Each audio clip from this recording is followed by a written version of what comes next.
اندازہ فرمائیں کہ پوری تاریخ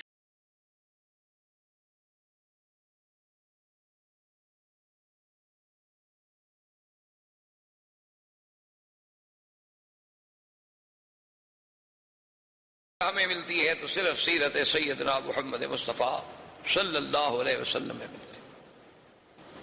اور اسی طرح یہ بھی کسی یعنی اور عظیم شخصیت کے بارے میں نہیں ملتا کہ حضور صلی اللہ علیہ وسلم کی پیدائش بھی نہ ہو، ابھی حضور صلی اللہ علیہ وسلم پیدا بھی نہ ہوئے، اور بڑے بڑے سلاطین یعنی آپ دیکھیں کہ جبیر ابن مطعم بھی فرماتے ہیں، شعبہ ابن مغیرہ بھی فرماتے ہیں، ہاشم ابن عبداللہ بھی فرماتے ہیں، یعنی ایک نہیں متعدد روات اس بات کی بات فرماتے ہیں کہ ہم نے مقوقس کے بعد شہنشاہ اسکندریہ کے پاس، اسی طرح جبیر ابن مطعم کہتے ہیں کہ میں نے ایک بہت بڑے گرجے میں ایک راہب کے پاس میں گیا تو اس نے مجھ سے پوچھا کہ تم کہاں کے رہنے والے ہو؟ تو میں نے کہا میں سرزمین مکہ کا رہنے والا ہوں۔ اس وقت حضور کی پیدائش ہو چکی تھی، اعلان نبوت بھی ہو چکا تھا، لیکن یہ اسلام نہیں لائے تھے۔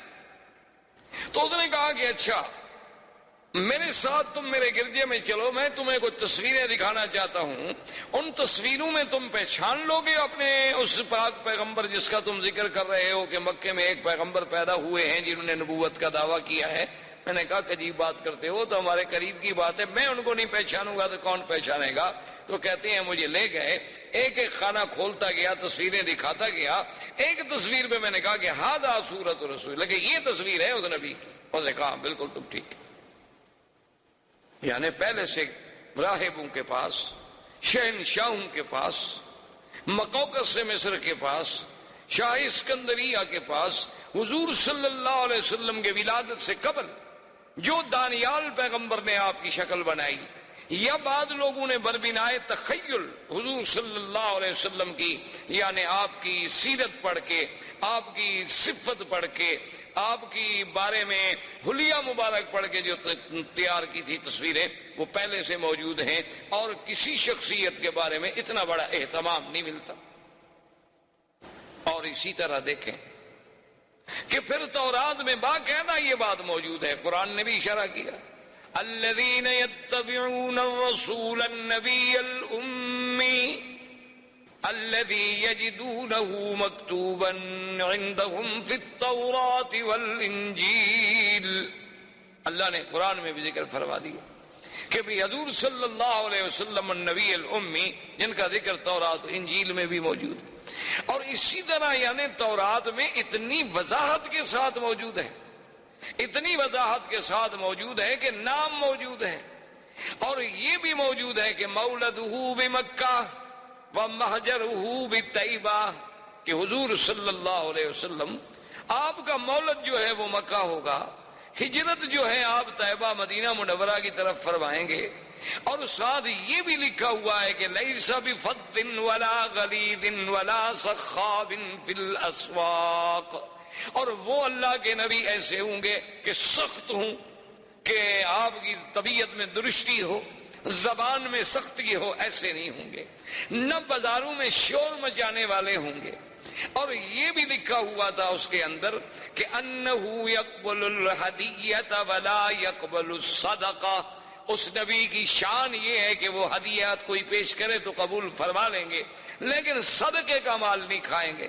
اور یہ بھی اس میں لکھا ہوا تھا کہ حضور صلی اللہ علیہ وسلم کا دونوں کندھوں درمیان جو فاصلہ ہے وہ عام انسانوں سے زیادہ ہے، اور یہ بھی لکھا ہوا تھا بین کتفیہ علامت، کہ آپ کے دو کندھوں کے درمیان میں پشت کے مقام پہ ایک علامت نبوت بھی ہے، اور یہ بھی لکھا ہوا تھا کہ آپ کی امت جو ہے وہ حمادون ہوں گے، اور یہ بھی تورات میں لکھا ہوا تھا کہ آپ کی امت جو ہے وہ یعنی پنڈلیوں تک اپنی چادریں پہنے گی، اور وضو کرنے والی ہوگی، اور وقت پہ بڑی نظر رکھنے والی ہوگی، اور اول وقت میں نمازیں ادا کرنے والی ہوگی، اور حضور صلی اللہ علیہ وسلم کی یہ بھی شان ہوگی کہ ہر اونچی جگہ پہ نیچی جگہ پہ اللہ کا ذکر کرنے والے ہوں گے، ہر نعمت کا شکر کرنے والے ہوں گے. یعنی اتنی تفسیر ہے تورات میں، یہ تو باوجود تحریف و تبدیل کرنے کے بھی ابھی تک صفتیں حضور صلی اللہ علیہ وسلم کی موجود ہیں. تو اس طرح کا اور کسی پیغمبر، کسی نبی کے بارے میں، کسی کو تو بے سابقہ میں آپ کو یہ تفصیل نہیں ملتی جو شان محمد مصطفیٰ صلی اللہ علیہ وسلم کی ملتی. اچھا، اور اسی طرح آپ نے کبھی غور کیا، اس پہ بھی آپ توجہ کریں کہ اللہ کی قدرت دیکھیں. حضور کے آنے سے قبل دنیا میں 2 سپر پاور تھیں. جیسے آپ کے ہاں سپر پاور تھی نا، پہلے 2 تھیں، اب 1 ہو گئی. ہم تو خیر مسلمان ہیں، یعنی یہ جو الفاظ مستعمل ہوتے ہیں دنیا کی زبانوں میں، ورنہ ہمارے نزدیک تو طاقت اللہ کی ہے. مخلوق کیا ہے؟ مخلوق تو عاجز. بہرحال ایک لفظی طور پر جو باتیں مروج ہیں دنیا میں کہ بڑی طاقت ہے، تو بہرحال اس وقت بھی بڑی طاقتیں 2 تھیں، ایک کسرا اور ایک قیصر، یعنی یا فارس یا روم. یہ 2 قوتیں تھیں. اور پوری دنیا کے نقشے پہ آپ نظر ڈالیں، اگر آپ تورستان یا ترکمانستان، ماورا نہر اور اس طرح جہاں جہاں تک نظر دوڑاتے جائیں گے تو یہ سب فارس کے زیر اثر تھے. اور اگر آپ دوسری طرف نظر ڈالیں گے کہ بلاد مغرب ہیں، المانیہ جو موجودہ جرمنی کہلاتا ہے، المانیہ ہو گیا، بلاد مغرب ہو گئے، کچھ بلاد افریقی ہو گئے، پھر حبشہ ہو گیا، یہ سارا جو تھا یہ قیصر، یہ اس کے تسلط میں. یعنی 2 طاقتوں کے تسلط میں، یعنی آدھا دنیا سمجھیں ایک طاقت کے پاس تھی اس وقت جو آبادی یا جو لوگ موجود تھے، اور آدھی دنیا جو ہے وہ دوسری طاقت کے پاس موجود تھی. لیکن اللہ کی شان دیکھیں کہ سرزمین مکہ مکرمہ اور مدینہ منورہ یہ دونوں طاقتوں میں کسی کے تسلط میں نہیں تھی. نہ یہاں قیصر کی بات تھی اور نہ یہاں فارس کی بات تھی. اللہ نے اپنے نبی کے لیے کون سا مقام پیدائش منتخب فرمایا کہ ایک ایسے مقام پہ پیدا ہوں جہاں دونوں کا اثر نہ ہو اور پھر وہ دونوں کے اثر کو ختم کرنے والے بھی بن سکیں. تو یہ بھی ایک شان ہے کہ آپ کی پیدائش کے لیے، یعنی ایک ظاہری طور پر، ورنہ باطنی طور پر تو یہ تھا کہ آپ نے اگر چاروں طرف برابر بات پہنچانی ہو تو لازمی بات ہے کہ آپ پھر سنٹر میں، آپ وسط میں بیٹھیں گے کہ بھی مجمع ہر طرف ہو تاکہ میری آواز جو ہے وہ برابر پہنچ سکے. تو اللہ نے چونکہ پوری کائنات کا مرکز کعبۃ اللہ کو بنایا تھا اور حضور کی آواز کو مشرق و مغرب و شمال و جنوب پوری عالم میں پھیلانا تھا، تو اس لیے بھی اللہ نے حضور کو اس مرکزی مقام پہ پیدا فرمایا. یہ مقام بھی کسی اور کو نہیں مل سکتا. اور اسی طرح آپ دیکھیں کہ حضور صلی اللہ علیہ وسلم کے لیے اللہ نے خاندان کیسا منتخب کیا. یعنی حضور فرماتے ہیں کہ اللہ نے ساری مخلوق پہ جب نظر ڈالی تو سب میں سے اللہ نے ولد اسماعیل کو چن لیا، اور فرمایا پھر ولد اسماعیل میں سے اللہ تبارک و تعالی نے بڑی تفصیل سے حدیث مبارک ہے کہ کنانا کو چن لیا، پھر ان میں سے اللہ نے قریش کو چن لیا، پھر قریش میں سے اللہ نے بنو ہاشم کو چن لیا، پھر بنو ہاشم میں سے اللہ نے میرے گھرانے یعنی عبد المطلب کے گھرانے کو چن لیا، اور پھر ان میں اللہ نے محمد الرسول اللہ صلی اللہ علیہ وسلم کو چن لیا. یعنی اتنے انتخابات. اور پھر خدا کی قدرت دیکھیں کہ جس مرکز کعبہ میں اللہ نے اپنے نبی کو پیدا فرمانا تھا، یہ باتیں ایسی نہیں ہیں کہ محض ہم کہہ دیں کہ جی اتفاق ہو گیا. ساری باتیں اتفاق نہیں ہوتی. محسوس یہ ہوتا ہے کہ وہ خالق کائنات، وہ رب کائنات، وہ متصرف کائنات، وہ قادر، وہ مالک سب کائنات پہ جس کی نظر اور جس کا علم کے ذرے ذرہ پہ محیط ہے، وہ جانتے تھے کہ اپنے اس پاک پیغمبر کو بھیجنے کے لیے ہم نے کیسے کیسے انتظام کرنے ہیں، حسب کے اعتبار سے، نسب کے اعتبار سے، مولد کے اعتبار سے، منشا کے اعتبار سے، محل ولادت کے اعتبار سے. یہ باتیں اتفاق نہیں، یہ اللہ کے فیصلے تھے. اب دیکھ لیں بہت حد، یعنی حضور کے خاندان میں ہر آپ کے دادا، جیسے آپ دیکھتے جائیں گے محمد ابن عبداللہ ابن عبد المطلب، ہاشم ابن عبد مناف ابن قصی ابن کلاب. تو جیسے جیسے آپ یعنی آپ دیکھتے جائیں گے آپ کے جد امجد کو، اجداد کو، دادوں کو، آپ حیران ہوں گے کہ ہر ایک میں کوئی نہ کوئی ایسی خوبی ہے جو تاریخ انسانیت میں کسی اور میں نہیں ملتی. یعنی ہم زیادہ تفصیل میں اگر جائیں تو پھر تو اور بڑا پہلو ہمارا دور ہو جائے گا. صرف قریب میں آپ دیکھیں گے مثلاً آپ کے دادا عبد المطلب ہیں. ان کا نام حقیقت میں عبد المطلب نہیں تھا. ایک بات یاد رکھیں، ان کا نام جو ہے شیبہ تھا. ان کا نام عبد المطلب نہیں تھا. یہ تو معروف اس لیے ہو گیا کہ شیبہ کے جو والد تھے ہاشم، جب ان کی وفات ہو گئی تو شیبہ ماں کے پاس تھے. یہ اپنی والدہ کی تربیت میں تھے اور ان کی والدہ جو ہیں وہ ایک بہت بڑے خاندان سے تعلق رکھتی تھیں اور پھر ان کا سلسلہ جو ہے وہ بھی سرال ہے اسماعیل علیہ السلام سے ملتا تھا. تو جب یہ بچے تھے شیبہ اپنی ماں کے پاس تھے. جب یہ کچھ بڑے ہو گئے تو ان کے چچا تھے مطلب، تو وہ آئے شیبہ کی ماں کے پاس اور انہوں نے کہا کہ بات یہ ہے کہ اب بچہ بڑا ہو گیا ہے تو مہربانی کریں کہ بچہ ہمارے حوالے کریں. اور ماں بڑے گھر کی تھی، بڑے خاندان کی عورت تھی اور بڑے ناز و نعم سے اس نے تربیت کی تھی، پالا تھا. اس نے کہا مطلب تم جو اس کو لے جاؤ گے کہاں رکھو گے؟ تمہارے پاس کہاں اتنا ہے کہ اس کی حفاظت کر سکو، خدمت کر سکو؟ اس نے کہا یہ بات نہیں، بات ہے شرف کی، ہمارے شرف کا مقام کی بات ہے کہ یہ ساری زندگی پھر ہمیں قوم تانا دے گی کہ ہم اپنے بھتیجے کو بھی نہ اس کی کفالت کر سکے، بھی بھائی کا بیٹا تھا اس کو بھی نہ سنبھال سکے. تو یہ ہمارے لیے جو تانا ہے نا یہ بہت بڑا سخت تانا ہے. بہرحال کچھ بھی ہم نے لے جانا ہے. تو ماں نے کہا کہ اچھا میں جبر تو نہیں کرتی لیکن اپنے بیٹے کو میں اختیار دیتی ہوں، وہ چاہے تو تمہارے ساتھ چلا جائے چاہے تو ماں کے ساتھ رہے.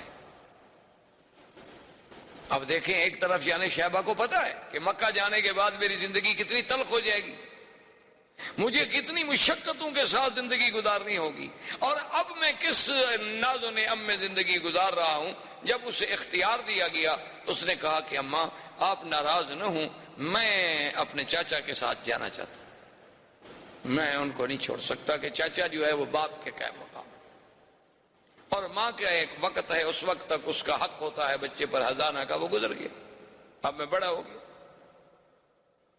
اسی لیے نسب جو ہے وہ باپ سے چلتا ہے، ماں سے تو نہیں چلتا.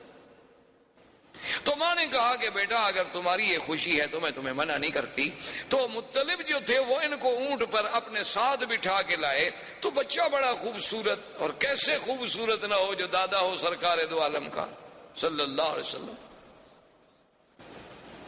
تو جب وہ لے آئے تو لوگ جب مکے میں داخل ہوئے تو لوگوں نے دیکھا، تو وہ عام رواج تھا اس وقت لوگ غلام خریدا کرتے تھے، خوبصورت لڑکے خریدتے تھے، خدمت کے لیے رکھتے تھے، فخر کرتے تھے سردار کہ میرے پاس اتنے غلام ہیں، وہ کہتا میرے پاس اتنے غلام ہیں، میرا غلام اتنا قیمتی ہے، وہ کہتا میرا غلام اتنا قیمتی ہے. لوگوں نے جو دیکھا تو انہوں نے سمجھا کہ یہ بھی غلام خرید کر کے لایا ہے مطلب. تو انہوں نے کہنا شروع کر دیا عبد المطلب عبد المطلب عبد المطلب. تو لوگوں کو نام ہی بھول گیا، شیبہ تو نام ہی عبد المطلب ہو گیا، ورنہ آپ کا نام عبد المطلب نہیں تھا. اب یہ عبد المطلب جو ہے اب تو عبد المطلب کے نام سے معروف ہو گئے نا، شیبہ تو نام ہی ختم ہو گیا. یعنی آپ اندازہ کریں کہ کتنا بڑا یہ سارا اتفاق ہے. یہ اتفاق نہیں بلکہ اس خالق کے کائنات نے اپنے آنے والے نبی، اپنے پاک پیغمبر خاتم الانبیاء والمرسلین، امام الانبیاء والمرسلین کے لیے یہ سارا نظام معلوم ہوتا ہے کہ جیسے کائنات بچھائی اسی لیے گئی. یعنی ایسا محسوس ہوتا ہے کہ یہ نظام عالم، یہ نظام کائنات، یعنی اس میں جتنے رنگ بھرے گئے ہیں، جس رنگ پہ نظر ڈالو کہیں نہ کہیں جا کے اس کا جوڑ جو ہے وہ سرکار دو عالم سے لگتا ہے صلی اللہ علیہ وسلم.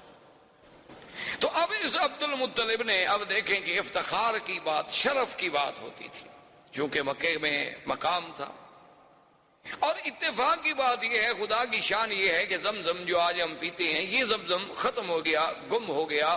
جرم کے بعد ردمیات ہوئیں، مٹی پڑی، کچھ سیلیں آئیں، نتیجہ یہ نکلا کہ زمزم ہمیشہ کے لیے ختم ہو، کہیں ملتا ہی نہیں تھا. عبد المطلب نے، ان کے ایک بیٹے تھے حارث، ان نے آپس میں بیٹھ کے غور کیا کہ ہم زمزم نہیں ملتا، یہ ہمارے لیے بہت بڑا مسئلہ ہے کہ زمزم کا وجود ختم ہو جائے، تو ہمیں چاہیے کہ ہم زمزم کو تلاش کریں۔ اب جناب کون تلاش کرے؟ یعنی کوئی تلاش کرنا آسان تو نہیں تھا نا جی، ہے تو اب آپ کے پاس وسائل ہیں، آپ کے پاس آلات ہیں، آپ کے پاس مشینیں ہیں، کیمرے ہیں، آپ کے پاس کھدائی کے ذرائع ہیں، آپ کے پاس غواصین ہیں، غوطہ خور ہیں۔ اس زمانے میں کہاں یہ انتظامات، سارا کعبۃ اللہ کے بعد بس ایک پہاڑی سلسلہ ہے اور پتھر ہے۔ عبد المطلب کو بڑی تڑپ تھی کہ زمزم ملے۔ اب آپ دیکھیں، حیران ہوں کہ کیا یہ سب اتفاق ہے؟ ایک رات عبد المطلب سوتے ہوئے، رات کو سوئے ہوئے ہیں، نیند ہے، نیند میں ایک خواب دیکھتے، ایک خواب دیکھتے ہیں کہ ایک آدمی خواب میں نظر آتا ہے اور وہ ان کو کہتا ہے کہ احفر طیبہ، کہ طیبہ کو کھودو۔ سمجھ نہ آئی بات کیا کہہ رہا؟ اچھا، دوسری رات پھر خواب آتا ہے کہ احفر مضمونہ، کہ مضمونہ کو کھودو۔ پھر سمجھ نہ آئی کہ طیبہ کیا ہے، مضمونہ کیا ہے۔ تیسری رات پھر خواب دیکھا کہ احفر برہ، کہ برہ کو کھودو۔ اب وہ سمجھ نہیں رہے ہیں عبد المطلب کہ یہ کیا خواب ہے، ایک تو متواتر مجھے خواب آ رہے ہیں، ہر رات خواب نظر آ رہا ہے، اور خواب بے عین ہی ایک چیز کے بارے میں ہے کہ کھودو، کبھی آتا ہے برہ کو کھودو، کبھی آتا ہے طیبہ کھودو، کبھی آتا ہے مضمونہ کھودو۔ یہ بات کیا ہے؟ چوتھی رات جب خواب آیا تو اس میں صاف آیا کہ احفر زمزم، زمزم کھودو۔ اب عبد المطلب کی بات جو تھی نا اس کی سمجھ آئی، اس نے کہا کہ اچھا یہ سب زمزم کے ہی نام تھے دراصل، کیونکہ زمزم کوئی معمولی سی چیز تو نہیں تھی۔ تو ان نے کہا کہ یہ بات تو ٹھیک ہے، میری تو تمنا ہے کہ زمزم کھولوں اور یہ شرف جو ہے قریش کو ملے، اور قریش میں سے عبد المطلب کے گھرانے کو ملے، تاکہ سقایا ساری زندگی ہمارے ہاتھ میں رہے۔ میری تو یہ تمنا ہے، لیکن سوال یہ ہے کہ میں اور میرا ایک بیٹا کیسے ڈھونڈیں گے؟ کہتے ہیں کہ پھر کچھ دن گزر گئے، عبد المطلب نے پھر خواب دیکھا۔ خواب میں پھر انہیں کہنے والا کہتا ہے کہ احفر بین فرث و دم، اور عند نقرۃ الغراب الاعصم عند قریۃ النملہ۔ وہ خواب میں کہتا ہے کہ تم جو ہے کھودو زمزم، لیکن بینا رفس و دم کہتے ہیں خون، اور رفس کہتے ہیں گوبر۔ یہ ہم دیکھیں نا، آپ نے اللہ نے جو انسان کے لیے جانور میں دودھ کا سسٹم ہے، تو من بین فرس و دم لبنا خالصا، کہ ادھر فضلہ ہے، ادھر خون ہے، درمیان میں دودھ کی نہر ہے، اور نہ فضلے کا اثر آنے دیتے ہیں نہ خون کا اثر آنے دیتے ہیں، سائغا للشاربین۔ اللہ کی رحمت ہے تو ان کو یہ سمجھایا گیا کہ ایک طرف تو گوبر ہوگا، ایک طرف خون ہوگا، اور ایک جگہ ہوگی جہاں غراب الاسم، غراب آسم کہتے ہیں کہ کوا ہو سیاہ لیکن اس کا ایک پر سفید ہو، یعنی ہو کوا جیسے غراب مشہور ہے، تو لیکن پورا سیاہ نہیں، ایک پر اس کا سفید ہو، جہاں وہ ٹھونگ مار رہا ہو، اپنے ٹونگے مار رہا ہو، اس جگہ کو کھودو، اور وہاں یہ دیکھو کہ بھئی وہاں ایک بستی ہوگی چیونٹیوں کی۔ عبد المطلب کہتا ہے میں حیران، اب صبح کو جناب وہ سارے مکے کے زمزم والے طرف میں ایک ایک پتھر، ایک ایک پہاڑ، ایک ایک کونا، ایک ایک گلی، ایک ایک جگہ ڈھونڈ رہا ہے، نہ اس کو وہ دم ملتا ہے، نہ اس کو وہ فرس ملتا ہے، نہ اس کو وہ چیونٹیوں کی کوئی بستی ملتی ہے، نہ اس کو کہیں کوا چونچ مارتا ہوا ملتا ہے۔ وہ کہتا ہے بھی عجیب بات ہے، مجھے متواتر 4 راتیں خواب دکھلایا گیا اور پھر اتنی واضح بات کہی گئی اور لیکن موقع پر موجود نہیں۔ کہتے ہیں میں بہت پریشان تھا اور دعائیں مانگتا تھا کہ اللہ مجھے موقع دے کہ یہ سعادت مجھے ملے۔ اب دیکھیں نا، ابھی حضور تو پیدا بھی نہیں ہوئے، یعنی حضور کے تو والد بھی ابھی جوان نہیں ہوئے، لیکن عبد المطلب کو زمزم کا اتنا فکر پیدا ہو جانا وجہ کیا تھی؟ یہ سب اتفاقات تو نہیں ہے۔ کہتے ہیں کہ میں بڑا ہی پریشان ہو کے دعائیں مانگتا تھا ایک دن میں حرم کے قریب لیٹا ہوا تھا کہ میں نے دیکھا کہ ایک بندہ جو ہے وہ ایک بچڑا لے کے آیا اور اس نے آ کر ایک جگہ ذبح کیا، اور ذبح کرنے کے بعد چونکہ مشرکین مکہ کی عادت تھی کہ بتوں پہ وہ چڑھاوے چڑھاتے تھے، اساف و نائلہ کے قدموں میں آ کے جانور ذبح کرتے تھے، جیسے آج کا وثنی ہندو جو ہے وہ بھی اپنے دیوی دیوتاؤں کی بھینٹیں چڑھاتا ہے، بلکہ بعض تو ایسے بھی ہیں جو بچوں کو جا کے ذبح کرتے ہیں کہ اس سے ہمیں شکتی ملے گی۔ اور ہمارے مسلمانوں میں بھی ماشاءاللہ کوئی کمی نہیں ہے، وہ بھی اللہ کی رحمت سے بازاروں پر سینکڑوں روزانہ دمبے ذبح ہوتے ہیں ماشاءاللہ۔ بلکہ بڑے بڑے شہر جو ہیں جہاں رات کو ہوٹل بند ہو جائیں تو بہترین علاج ہوتا ہے کہ کسی مزار پہ چلے جاؤ، کوئی نہ کوئی لنگر تو چل ہی رہا ہوگا۔ حلال حرام کی باتیں تو پھر قیامت میں پتہ چلے گا نا کہ وہ حلال ہے یا وما اہل بہ لغیر اللہ میں آتا ہے، لیکن وقتی طور پر یعنی وہی ایک جگہ ہوتی ہے، جب زندہ کھانا نہ دے تو کہتے ہیں مردوں کے پاس مل جاتا ہے۔ بہرحال یہ ایک الگ بات ہے۔ تو ان نے دیکھا کہ وہ آ کر انہوں نے ایک بت کے سامنے ایک بچڑے کو ذبح کیا، اس کے بعد جب ذبح کر لیا تو وہ بچڑا جو تھا نا جی وہ دوڑ پڑا۔ آپ نے دیکھا ہوگا کئی دفعہ جانور ذبح کرے نا اس میں کچھ نہ کچھ رگیں باقی رہ جاتی ہیں، قوت والی چیز ہو تو ایک دفعہ آخری بھڑکتا ہے چراغ صبح جب خاموش ہوتا ہے، آخری بھڑک تو پھر دکھاتا ہے نا، ہر آدمی بھڑکتا تو ہے نا، پھر جانور ہو انسان ہو۔ وہ جب دوڑا تو آگے جا کے ایک مقام پہ گر گیا، وہاں جب گرا تو وہاں انہوں نے پھر اس کو اچھی طرح اس کا کھال اتاری، اس کا پیٹ چاک کیا، اس کے آنتیں نکالی، گوشت نکالا، تو وہ فرس وہاں گری۔ تو اب عبد المطلب مجھے کہتے ہیں کہ میرے دماغ میں فوراً آ گیا کہ من بین فرس و دم، کہ ایک طرف فرس ہوگی گوبر ہوگا، ایک طرف خون ہوگا۔ میں نے کہا ہاں یہ جگہ تو متعین ہو گئی کہ ایک جگہ وہاں ہے جہاں ذبح کیا گیا وہاں خون پڑا ہے، اور جہاں اس کو صاف کیا گیا وہاں فرش پڑا ہے۔ تو کم از کم یہ ایک تو میرے خواب کی بات پوری ہو گئی کہ من بین فرس و دم کہتے ہیں۔ اور اس کے بعد کہتے ہیں جب اس ایریے میں میں آیا تو میں کیا دیکھتا ہوں کہ ایک کوا جو ہے ایک جگہ بیٹھے ہوئے ٹھونگے مار رہا ہے۔ میں نے اس پہ جب نظر ڈالی تو وہ بالکل اسی طرح کا کوا تھا جو مجھے خواب میں دکھایا گیا کہ اند نقرۃ غراب الاسم، کہ سارے پر سیاہ ہیں اور ایک پر سفید ہے۔ اس جگہ پر بھی میں نے جلدی سے نشان لگا لیا، اور اس کے ساتھ جب میں نے دیکھا تو ایک چھوٹی چھوٹی چیونٹیوں کا گڑھ تھا، وہاں سے راستہ جا رہا تھا، وہ مجھے کریا یعنی بستی نملا کی چیونٹی کی بستی بھی مل گئی۔ وہ ساری علامات مجھے مل گئی۔ تو میں نے اپنے بیٹے سے کہا کہ بیٹا معلوم یہ ہوتا ہے کہ اللہ نے ہماری بات سن لی، کہ اللہ ہمیں وہ اعزاز دینا چاہتے ہیں زمزم کا۔ اب جگہ معین ہو گئی ہے، لیکن خدائی تو بہت بڑی چیز ہے، وہ آسان کام تو پھر بھی نہیں تھا۔ لیکن نے کہا کہ ٹھیک ہے اب کام کی ابتدا کرتے ہیں۔ دوسرے دن عبد المطلب کہتے ہیں کہ میں آیا اور میں نے اپنے بیٹے کو ساتھ لیا اور زمزم کی کھدائی شروع کی۔ تو قریش سارے اکٹھے ہو گئے، انہوں نے کہا بھی عبد المطلب یہ کیا بات ہے، ہم تمہیں اکیلا تو نہیں کھودنے دیتے، یہ تو ناممکن۔ بھئی یہ اتنا بڑا شرف جو ہے زمزم کا تم لے جاؤ،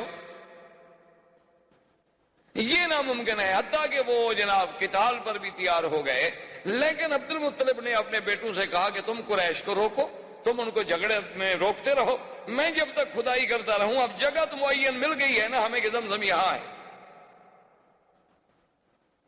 تو مورخین نے لکھا ہے کہ وہ ابھی جھگڑا کرتے رہے، کچھ باتیں کرتے رہے، کچھ روکتے رہے، کچھ بات لمبی کرتے رہے، اتنے میں وہاں پانی کے آثار ملنے شروع ہوئے۔ تو عبد المطلب نے اللہ اکبر کا نعرہ بلند کیا، حالانکہ مشرک ہے،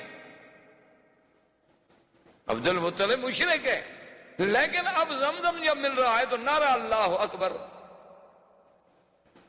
تو یہ ان کی زبانوں سے اللہ کے نعرے بلند کروانا، ان سے زمزم کے بارے میں اتنا جنون پیدا کرنا کہ اپنے بچوں کو دینے کے لیے بھی وہ تیار ہو جائیں۔ وجہ کیا تھی کہ وہ اصل سلسلہ جو جڑ رہا ہے کہ جیسے اللہ نے زمزم کو پورے عالم کے لیے پیدا کیا، محمد مدنی کو بھی پورے عالم کے لیے پیدا کیا، جیسے زمزم کو اسماعیل کے قدموں سے پیدا کیا، میرے مدنی کا سلسلہ نسب بھی سیدنا اسماعیل سے ملتا۔ تو یہ سارے سلسلے جو جوڑے جا رہے ہیں تو مگر معلوم ہوتا ہے نا کہ وہ تقدیر ان موتیوں کو پرو رہی ہے، یہ اتفاق نہیں۔ اب جناب جب زمزم کے پانی پر اللہ اکبر کا نعرہ بلند ہوا تو قریش نے کہا کیا بات ہے؟ انہوں نے کہا دیکھو اب تو میں نے ڈھونڈ لیا بھائی، اب تم کیوں؟ انہوں نے کہا کہ نہیں، یہ تو ہم شرف تمہیں نہیں دیتے، یہ تو کچھ بھی ہو، اس میں تو ہم سب شریک ہوں گے۔ انہوں نے کہا کہ نہیں، ایسے تو بات نہیں ہے، چلو ایسا کرتے ہیں کہ ہم کوئی فیصلے کے لیے آدمی چن لیں، حکم چن لیں جو ہمارے درمیان میں فیصلہ کر دے۔ تو اس زمانے میں ایک عورت تھی کاہنہ۔ کاہن وہ ہوتے تھے جو لوگوں سے الگ تھلگ رہتے تھے، غاروں میں، پہاڑوں میں، اور جنوں کے ساتھ ان کے تعلقات ہوتے تھے، اور جن خبریں لاتے تھے غیب کی اور وہ لوگوں کو خبریں دیتے تھے، ان کو کاہن کہا جاتا تھا۔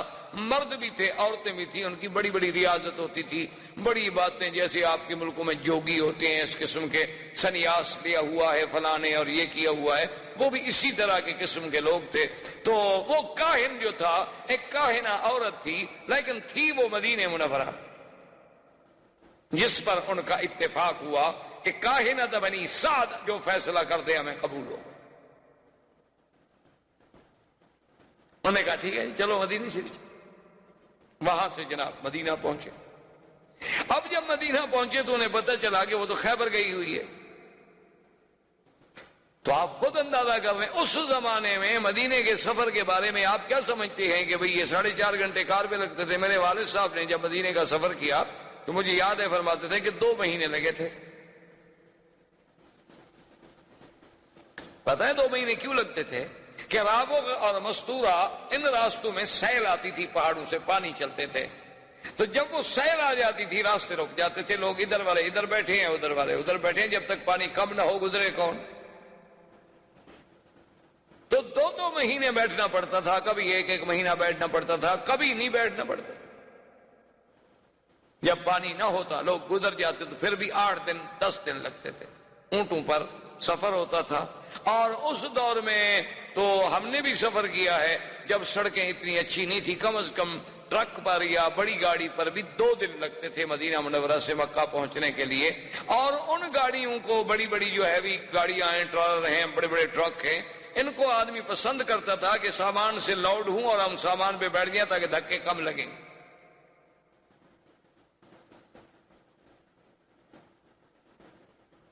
یہ تو آج اللہ کی نعمتیں ہیں جس کا ہمیں شکر نہیں۔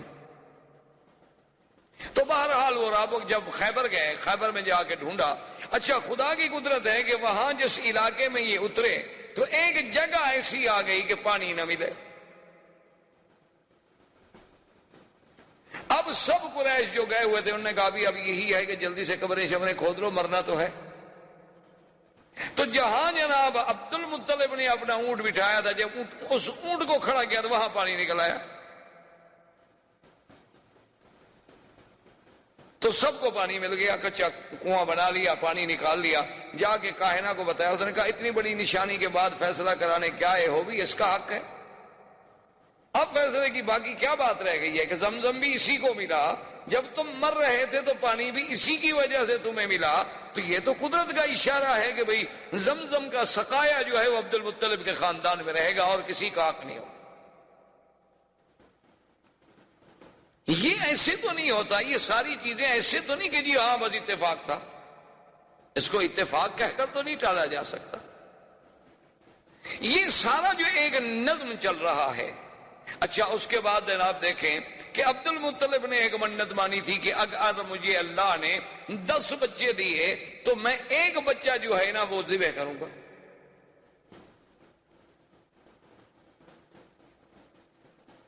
کیوں اس وقت فخر سمجھا جاتا تھا نا کہ بھئی سردار جب آئے اس کے پیچھے 10 بچے ہوں، کثرت اولاد جو ہے یہ بہت بڑا اعزاز سمجھا جاتا تھا۔ آج کل تو خیر تھوڑے بچے اعزاز سمجھا جاتا ہے، کہتے ہیں کہ بھئی بچے 2 ہی اچھے، باقی ہوں تو لوگوں کو دے دو۔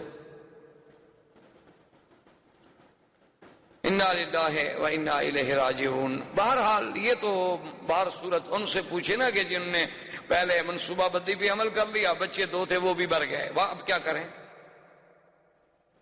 اللہ کے نظام کو جب چھیڑو گے تو ذلت کے سوا کچھ نہیں ملے۔ باقی تم چاہو کہ ہم بچے کم کر لیں گے، فرعون کو گولیاں چلا کے نہیں کم کر سکا تو تم گولیاں کھلا کے کہاں روک سکتے ہو؟ جس نے پیدا ہونا ہے وہ تو ہوگا۔ فرعون نے بھی 70,000 بنو اسرائیل کو ذبح کیا لیکن موسیٰ پیدا ہو۔ تو اس نے گولیاں مار کے بندے نہیں ختم کر سکا، تم گولیاں کھلا کے کیا بند کر سکو گے؟ بہرحال یہ عرب میں باعث فخر ہوتا تھا کہ اولاد ہو، آگے جا رہا ہے باپ، 10 بچے جناب جوان پیچھے آ رہے ہیں، تو فخر والی بات ہے۔ تو بہر صورت بڑی لمبی بات ہے، ان کو 10 اولادیں ہو گئیں، ان کے 10 بیٹے ہوئے، یہ 11واں حارث تھا، اور سب سے چھوٹا بیٹا عبداللہ تھا جو حضور صلی اللہ علیہ وسلم کے والد، اور سب سے خوبصورت۔ آپ اندازہ کریں کہ بھی کہاں عبد العزا، اس وقت کے نام کیا ہوتے تھے؟ عبد العزا، عبد اللات، عبد المنات، عبد المسیح، اور کہاں عبداللہ؟ یعنی اس نام کا جو چناؤ ہے، کیا یہ بھی ایسی ہے کہ مشرکین جن لوگوں کا تعلق بھی اپنے آلہہ سے ہے، اللہ کے ساتھ عقیدہ ہی نہیں، لیکن وہ نام رکھیں عبداللہ؟ کیوں؟ کو قدرت رکھوا رہی ہے نا کہ یہ میرے مدنی کا باپ بنے، اس کا نام تو کافروں والا نہ ہو۔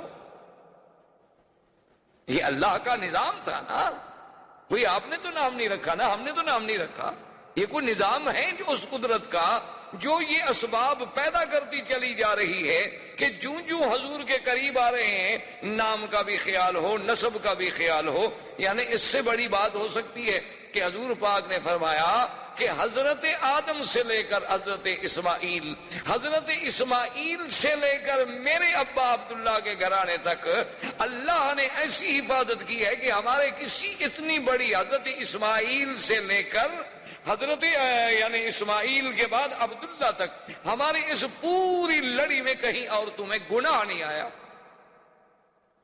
کسی عورت نے گناہ نہیں کیا۔ تو یہ سارا ایسی باتیں تھیں یا اللہ کی تقدیر کے فیصلے تھے۔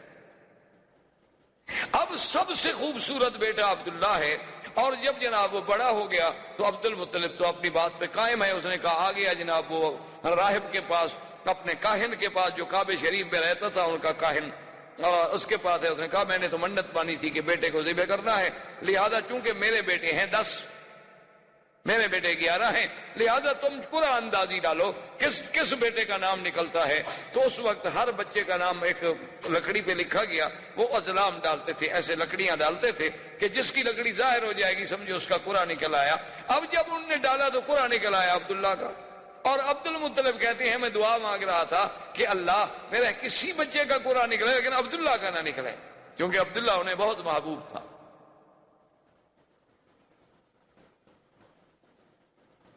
لیکن قرعہ عبداللہ کا نکلا ہے۔ عبد المطلب نے کہا کہ بھی پھر ذرا ڈالو، پھر قرعہ اندازی کی گئی، پھر قرعہ عبداللہ کا نکلا ہے۔ عبد المطلب نے کہا پھر قرعہ ڈالو، پھر قرعہ ڈالا تو پھر عبداللہ کا نکلا ہے۔ جب تینوں دفعہ عبداللہ کا قرعہ نکلا تو عبد المطلب نے کہا کہ بس اب تقدیر کا فیصلہ یہی ہے، میں اپنی منت کو پورا کروں گا۔ عبداللہ کو لے کر اصاف ان کا بت تھا، ایک کو صفا پہ رکھا ہوا تھا، ایک کو مروہ پہ رکھا ہوا تھا، اصاف اور نائلہ، کہ اس کے قدموں میں جا کے اپنے بیٹے کو ذبح کروں گا۔ وہ لے کے چلا، قریش کو پتہ چلا تو قریش کے سارے بڑے بڑے اکٹھے ہو گئے۔ انہوں نے کہا عبد المطلب یہ تم کیا کر، تم اپنے بیٹے کو ذبح کر رہے ہو؟ اس نے کہا میں تو مجبور ہوں، میں تو منت مانی ہے۔ اس نے کہا چاہے منت مانو، یہ کیا منت ہوئی کہ آدمی بیٹے کو ذبح کر دے؟ اس نے کہا کہ نہیں ایسے تو میں نہیں مانتا، چلو ایسا کرتے ہیں کہ پھر اسی کاہنہ کے پاس جاتے ہیں، وہ جو فیصلہ کرے۔ مشرکین مکہ کے یہ بڑے بڑے جو تھے سارے پھر کاہنہ کے پاس آئے، اسے حکایت سنائی گئی۔ اس نے کہا اچھا مجھے یہ بتاؤ اگر تم سے کوئی آدمی مر جائے تو اس کی دیت کتنی ہے؟ اس نے کہا 10 اونٹ۔ اس نے کہا اچھا ایسا کرو، ایک طرف رکھو 10 اونٹ اور ایک طرف رکھو عبداللہ کے نام کو، اگر قرآن نکل آئے اونٹوں کا تو اونٹ ذبح کر دو، عبداللہ کو چھوڑ، دیت ادا ہو گئی، تمہاری منت پوری ہو گئی۔ اور اگر نکل آئے قرآن عبداللہ کا تو پھر 10 اونٹ اور بڑھاؤ۔ تو عبد المطلب واپس آ گئے، پھر کعبے کے آ کے اس کاہن سے کہا، اب اس نے جناب پھر قرآن اندازی کی، ایک طرف 10 اونٹ ہیں، ایک طرف عبداللہ، پھر عبداللہ کا قرآن نکل آیا، پھر 20 ہو گئے، پھر عبداللہ کا قرآن نکل آیا، بڑھتے بڑھتے 100 اونٹ پر پہنچے تو اب جا کے اونٹوں کا قرآن نکلا۔ اسی لیے حضور نے فرمایا انا ابن الذبیحین کہ میں دو ذبیحوں کا بیٹا ہوں، کہ میرا ابا اسماعیل بھی ذبیح اللہ اور میرا حقیقی باپ جو ہے عبداللہ وہ بھی ذبیح۔ اور خدا کی شان ہے، اللہ نے اسماعیل کو بھی ذبح ہونے سے بچا لیا، عبداللہ کو بھی ذبح ہونے سے بچا لیا، اور مقام ذبیح جو ہے وہ بھی مل گیا۔ تو یہ سارا نظم جو ہے یہ ایسا نہیں کہ خود بخود ہوتا چلا جائے، یہ معلوم ہوتا ہے کہ سرکار دو عالم صلی اللہ علیہ وسلم کا مقام ہی ایسا بلند تھا کہ یہ سارے انتظام قدرت کی طرف سے ہوتے چلے آ رہے۔ اسی طرح عبداللہ کہتے ہیں کہ میں ایک دن مکہ مکرمہ سے باہر گیا ہوا تھا، راستے میں ایک بہت بڑا قبیلہ تھا عرب کا، اس قبیلے سے جب میرا گزر ہوا تو وہاں کچھ عورتیں کھڑی تھی پانی بھرنے کے لیے۔ پہلے زمانے میں تو عورتیں اسی طرح کنویں پہ جا کے پانی لاتی تھی۔ ان میں جو سب سے خوبصورت ترین لڑکی تھی، میں اپنی پیاس بجھانے کے لیے پانی کے لیے رکا تو اس نے میری طرف دیکھا بڑے غور سے، اور اس کے بعد وہ مجھے کہنے لگی کہ تمہارا نام کیا ہے؟ میں نے کہا عبداللہ۔ اس نے کہا اچھا وہ عبد المطلب کے بیٹے تم ہو؟ میں نے کہا ہاں۔ تو اس نے کہا اچھا ایسا کرنا کہ تم اپنے باپ کو کل ہمارے گھر بھیجنا۔ عبداللہ سمجھ گئے کہ بھئی وہ میرے ساتھ شادی کرنا چاہتی ہے، ورنہ میرے باپ کو گھر بلانے کا ایک لڑکی سے کیا تعلق ہے جس کو ہم نہیں جانتے، صرف ہم جانتے ہیں کہ فلاں قبیلے کی لڑکی، اس سے کیا ضرورت پڑی ہے کہ وہ کہے کہ اپنے باپ کو بھیجنا۔ کہتے ہیں میں نے آ کے عبد المطلب سے بات کی کہ ایسے میں سفر پہ آیا، فلاں قبیلے میں رکا، پانی پیا، فلاں لڑکی تھی، اس نے مجھے یوں کہا۔ تو اس نے کہا کہ عبداللہ تم تو بڑے خوش نصیب ہو۔ میں نے کہا جی کیسے؟ انہوں نے کہا تم اتنے خوش نصیب ہو کہ اس لڑکی کے لیے تو بڑے بڑے سردار ٹکریں مار چکے ہیں، وہ لڑکی کسی کو قبول ہی نہیں کرتی اللہ کی بندی، اور تم عجیب آدمی ہو کہ تمہیں وہ کہہ رہی ہے کہ اپنے باپ کو خود بھیجو اور خود بلا رہی ہے، تو تمہاری تو قسمت کے کیا کہنے ہیں، تمہیں تو قطعی دیر نہ کرو، جس وقت کہو میں چلنے کے لیے تیار ہوں۔ لیکن عبداللہ کہتے ہیں اتفاق کی بات ہے کہ مجھے ایک دو دن لگ گئے، اور اپنی مشغولیات کی بنا پر اس کے بعد جو ہے ہم وہاں گئے اس کے قبیلے کے پاس، انہوں نے ہمیں بٹھایا گھر میں، بڑے احترام سے بڑا اکرام کیا، بڑا ہمارا اعزاز کیا، اور اس کے بعد جب ہم نے اس کے باپ سے بات چھیڑی تو اس نے کہا مجھے افسوس ہے، میں انتہائی افسوس سے کہتا ہوں کہ میری لڑکی نے انکار کر دیا ہے، وہ عبداللہ سے شادی کرنا نہیں چاہتی۔ تو اب ہم بھی عرب تھے، قریش تھے، ہم نے کہا ہمارے لیے بہت بڑی توہین ہے کہ بھئی ہمیں تم نے خود بلایا ہے، آپ کی بچی نے ہی تو کہا تھا اور ہم حاضر ہوئے ہیں۔ تو اس بچی نے اندر سے آ کے کہا کہ عبداللہ میں جس بنا پر تم سے شادی کرنا چاہتی تھی، معلوم ہوتا ہے کہ تمہاری پہلے بھی کوئی بیوی ہے۔ میں نے کہا ہاں میری شادی ہے آمنہ سے، اور اس نے کہا کہ تمہاری پیشانی میں ایک نور تھا، ایک چمک تھی، میں چاہتی تھی کہ وہ اللہ میرے بطن میں لائے گا، لیکن کسی اور عورت کے نصیب میں بات تھی، اب وہ چمک تمہارے چہرے میں رہی نہیں، تو اب میں کیوں شادی کروں؟ تو ایک عرب لڑکی کا عبداللہ کا پیشانی دیکھ کر وہاں سے ایک چمک کو محسوس کر لینا، یہ کوئی ایسی بات تو نہیں تھی۔ اچھا پھر دیکھیں کہ نسبت کا کیا عالم ہوا کہ عبداللہ کی شادی کہاں ہوئی؟ آمنہ سے، آمنہ بنت وہب بن عبد مناف۔ پھر ان کا خاندان بھی جا کے کہاں ملے گا؟ ولد اسماعیل میں۔ اور بی بی آمنہ کے ماں باپ جو تھے سارے مدینہ منورہ کے رہنے والے، حضور کے اخوال جتنے ہیں وہ تو سب مدینہ منورہ کے، یعنی مولد کا انتظام یہاں ہو رہا ہے تو مدینے بھی انتظام کیا جا رہا ہے۔ یعنی آپ حیران ہیں، آپ تصور کریں کہ بھئی یہاں مولد کا انتظام کی ولادت تو مکے میں ہوگی لیکن ہجرت تو مدینے ہونی ہے نا، تو والدہ کا خاندان جو ہے اس کا تعلق مدینے سے ہے۔ اور آپ دیکھیں کہ حضرت حسان جو شاعر رسول اللہ صلی اللہ علیہ وسلم، یہ وہ انسان ہے حضرت حسان کہ جس کو اللہ کے نبی مسجد الحرام میں اور منبر پہ کھڑا کر کے کہتے تھے کہ حسان تم کافروں کو جواب دو۔ جب وہ کھڑے ہوتے جواب دینے کے لیے تو حضور دعا فرماتے کہ اللہم ایدہ بروح القدس، کہ یا اللہ جبریل کے ذریعے حسان کے دل میں مضامین ڈال۔ یہ وہ شان والا آدمی۔ وہ کہتے ہیں کہ میری عمر 7 سال تھی، اسی لیے وہ 7 سال جو ہے عمر کے اعتبار سے حضور صلی اللہ علیہ وسلم سے پہلے پیدا ہوئے۔ کہتے ہیں میری عمر 7 سال تھی، میں اس وقت مدینہ منورہ میں تھا کہ وہاں ایک بہت بڑا کاہن تھا، ایک بہت بڑا کافروں کا مانا ہوا کاہن تھا، تو وہ بڑے بے وقوفوں کی طرح اور پاگلوں کی طرح بھاگتا ہوا آیا اور کہنے لگا کہ لوگو عجیب بات ہے کہ ولد نبی هذه الامہ، اس امت کا نبی آج پیدا ہو گیا۔ وہ کہتے ہیں اس وقت میری عمر 7 سال تھی۔ اور اسی طرح بے عینہ ہی حضور صلی اللہ علیہ وسلم سرکار دو عالم حبیب کبریا صلی اللہ علیہ وسلم کی پیدائش سے اسی رات صبح کو ایک بہت بڑا کاہن تھا جو پہاڑوں میں تھا اور سال سے باہر نہیں آیا تھا۔ کیا دیکھتے ہیں مکے والے کہ وہ جناب اس کے بال بکھرے ہوئے ہیں، پریشان حال ہے، اور مکے کی گلیوں میں بھاگ رہا ہے دیوانوں کی طرح اور پوچھتے ہیں حل ولدا المولود هذه اللیلہ، مکے والوں آج رات کوئی بچہ پیدا ہوا ہے؟ تو ایک آدمی نے آگے بڑھ کے بتایا کہ ہاں عبداللہ ابن عبد المطلب کے گھر میں بچہ پیدا ہوا ہے۔ کہنے لگا دلونی علی بیتہ، مجھے اس کے گھر کا پتہ بتاؤ کہاں۔ جلدی سے مجھے لے چلو۔ وہ آیا بھاگتا ہوا دیوانوں کی طرح، عبد المطلب آگے کھڑے ہیں، وہ تو دیکھ کے حیران ہو گئے کہ یہ وہ بندہ ہے جو سالوں سے کبھی غار سے نہیں نکلا، یہ آج کیسے نکلا ہے؟ تو نے کہا کہ جی آپ کے، اس نے کہا عبد المطلب زیادہ باتیں کرنے کا میرے پاس وقت نہیں ہے، تمہارے گھر میں بچہ پیدا ہوا ہے تو مہربانی کر کے مجھے ایک نظر اس بچے پر نظر ڈالنے دو، مجھے دکھلا دو۔ عبد المطلب نے کہا آرام فرمائے ابھی لاتا ہوں، میرے پاس نہیں، میرے بیٹے عبداللہ کے گھر میں پیدا ہوا ہے، اور عبداللہ میرا بیٹا جو ہے وہ تو فوت ہو چکا۔ تو عبد المطلب جلدی سے گئے اور حضور صلی اللہ علیہ وسلم کو اٹھا کے لائے۔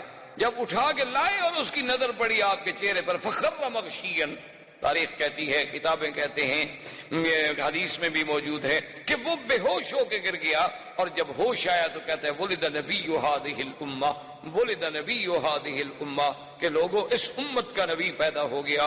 اور انتقلت النبوۃ من ولد اسرائیل، انتقلت النبوۃ من ولد اسرائیل، کہ بنو اسرائیل سے آج نبوت چلی گئی، بنو اسرائیل سے نبوت چلی گئی، یہ کہتے ہوئے دیوانوں کی طرح واپس بھاگا اور اپنے پہاڑوں پہ چلا گیا۔ یعنی ایک ایک پہلو پہ نظر ڈالیں، حضور صلی اللہ علیہ وآلہ آلہ وصحبہ وسلم تسلیما کثیرا کثیرا کی شان پہ نظر ڈالیں کہ آدمی کو حیرت ہوتی ہے کہ کس پہلو سے کہ سارے انتظامات، یعنی ولادت سے قبل بادشاہوں کے گھروں میں تصویریں ہیں، اور حضور صلی اللہ علیہ وسلم کی ولادت پر یعنی آپ حیران ہوں گے کہ زمین تو زمین ہے، آسمانوں پہ پہرے لگ گئے۔ حضرت عبداللہ ابن عمر فرماتے ہیں کہ ایک دن میرے ابا بیٹھے تھے، حضور کی بعثت ہو گئی تھی، ایک آدمی گزرا تو حضرت عمر نے فرمایا کہ معلوم ہوتا ہے کہ یا تو یہ کاہن ہے یا پہلے کسی زمانے میں کاہن تھا، اس کو بلا کے لیا۔ اس کو بلایا گیا تو آپ نے کہا کہ تم کاہن؟ تو نے کہا ہاں میں پہلے کاہن تھا لیکن اب تو الحمدللہ اللہ نے مجھے ہدایت کر دی۔ تو آپ نے فرمایا کہ تم مجھے کوئی اپنی پہلے دور کی عجیب بات کوئی سناؤ۔ اس نے کہا میرے پاس جنوں کا آنا جانا رہتا تھا، ایک دن میں نے دیکھا وہ جن میرے پاس آتا ہے تو بڑا پریشان ہے۔ میں نے کہا کہ کیا ہو گیا؟ اس نے کہا تمہیں پتہ نہیں ہے کہ آج تو ہمارے کھانے نہیں پکے، آج تو ہماری چارپائیاں الٹی ہو گئیں، آج تو ہمارے گھروں میں جو دیگچیاں ہیں وہ ہم نے پھینک ڈالی ہیں۔ میں نے کہا کیوں، بات کیا؟ اس نے کہا تمہیں پتہ نہیں کہ ایک نبی اس امت کا پیدا ہو گیا؟ تو جنوں میں شور ہے، آسمانوں میں شور ہے۔ تو اس لیے کسی شاعر نے کیا خوب کہا تھا کہ گر ارض و سما کی محفل میں لولا کے لما کا شور نہ ہو، یہ رنگ نہ ہو گلزاروں میں، یہ نور نہ ہو سیاروں۔ یہ اللہ تبارک و تعالیٰ کا نظام تھا کہ اس نبی عربی کے آنے کے لیے زمینوں پر، آسمانوں میں، شاہوں میں، سلاطین میں، ہر مقام پہ ایک اہتمام کا، جس پہلو سے بھی آپ نظر ڈالیں گے آپ کو حضور کی سیرت کا ہر پہلو ایک عظیم اور نرالا نظر آئے گا، جو مقام اللہ نے پھر اور کسی پیغمبر کو عطا نہیں فرمایا۔ زندگی باقی انشاءاللہ تو باقی۔ والسلام علیکم ورحمۃ اللہ۔